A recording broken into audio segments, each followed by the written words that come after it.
শুধু নতুন নতুন নীতিই নয়, রাজনৈতিক সদিচ্ছা না থাকলে আর্থিক খাতে সুশাসন ফেরানো অসম্ভব। ডলারের বিনিময় হার এবং ব্যাংক ঋণের সুদের হার নীতি প্রসঙ্গে এমন মন্তব্য করেছেন অর্থনীতিবিদরা। আর ডলারের রেট আমদানি রপ্তানি পর্যায়ে আলাদা করা না হলে উৎপাদন খরচ বাড়ার আশঙ্কা ব্যবসায়ী নেতাদের। বিস্তারিত জানাচ্ছেন মামুন আব্দুল্লাহ। মূল্যস্ফীতির জাতাকলে জীবন যখন অস্থির, টালমাটাল ডলারের বাজার রিজার্ভ ঠেকেছে তলানিতে। সামলে উঠতে একের পর এক নীতি সহায়তার আশ্রয় নিচ্ছে বাংলাদেশ ব্যাংক।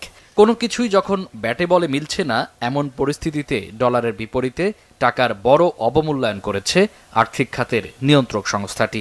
সেই সাথে প্রত্যাহার করে নিয়েছে 10 মাস আগে চালু করা স্মার্ট সুদহার পদ্ধতি।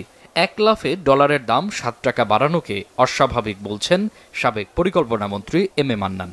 একটা খুব অস্বাভাবিক জাম্প। ন্যাচারালি ইম্পোর্ট কস্ট বাড়বে, আপনার ইম্পোর্ট কস্ট বাড়লে আপনার জীবনযাত্রা মানের উপরে রিফ্লেকশন হবে, উৎপাদনে এটা রিফ্লেকশন হবে, উৎপাদনে যদি রিফ্লেকশন হয় তাহলে এক্সপোর্টের উপর পড়বে, round and round and round. বিষয়টিকে মোটেই অস্বাভাবিক মনে করছেন না অর্থনীতিবিদরা। বাংলাদেশ ব্যাংকের এই সিদ্ধান্তকে নতুন মোড়কে পুরনো পণ্য উল্লেখ করে এটি বাস্তবায়নে রাজনৈতিক চ্যালেঞ্জ মোকাবেলার তাগিদ অর্থনীতি বিশ্লেষকদের। বাংলাদেশে এভরিথিং ইজ পলিটিক্যাল, আলটিমেটলি ওইখান থেকেই সব ঠিক হয়। সেই জায়গাটায় যদি আমি ঠিক করে না আসি এবং এরা যদি যে ওইখানে যে তদবির করে ওটাকে চেঞ্জ করে দেয়, তাহলে সেন্ট্রাল ব্যাংকের মুখটা কোথায় থাকবে? ডলারের এই বৃদ্ধিটা এটার কোনো বাজারে কোনো প্রভাব পড়বে না। এটা বাড়ার মূল কারণ কিন্তু অর্থনৈতিক চাহিদা নয়, সরকারের চাহিদা। সরকার প্রচুর বড় করবে এই মে মাসে এবং জুন মাসে, প্রচুর 60-70-80 হাজার কোটি টাকা বড় ধার নেবে ব্যাংকের থেকে। এই টাকাটা আসবে ব্যাংক থেকে, ইন্টারেস্ট রেটের উপর একটা বিশাল চাপ আসবে এবং ইন্টারেস্ট রেট ফ্রি হয়ে যাওয়াতে ইন্টারেস্ট রেট বেশি বেশি বেড়ে যাবে। এখানে সরকারকে তার বড় কমাতে হবে। ব্যাংক ঋণের সুদহার বাজার ভিত্তিক করা এবং ডলারের রেট বাড়ায় উৎপাদন খরচ বৃদ্ধির শঙ্কায় ব্যবসায়ীরা।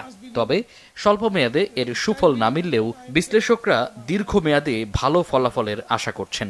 আইএমএফ কখনোই কোনো দেশের ভালোর জন্য কোনো প্রেসক্রিপশন দেয়নি। তো আইএমএফ এর এই $4 বিলিয়ন জন্য এত শর্ত আমাদেরকে নাকে খত দিয়ে এত শর্ত মানা, এটা আমাদের কাছে কোনোভাবেই সঠিক বলে মনে হচ্ছে না। তো আমার যদি কস্টিং বেড়ে যায়, আমি যদি আন্তর্জাতিক বাজারে প্রতিযোগিতা সক্ষমতা আমি থাকতে না পারি, তাহলে আমার রপ্তানি কমে যাবে। যারা এই বর্ধিত ঋণের বোঝা নিয়ে ব্যবসা করতে চায় না, তাদেরকে সেফ একটা এক্সিট পলিসি তাদের জন্য রাখা উচিত। এই রেপো রেট তো কয়েকবার বাড়ানো হয়েছে, তারপরেও তো মূল্যস্ফীতি 10% কাছাকাছি রয়ে গেছে। মূল্যস্ফীতির কিন্তু কোনো পরিবর্তন হয় নাই।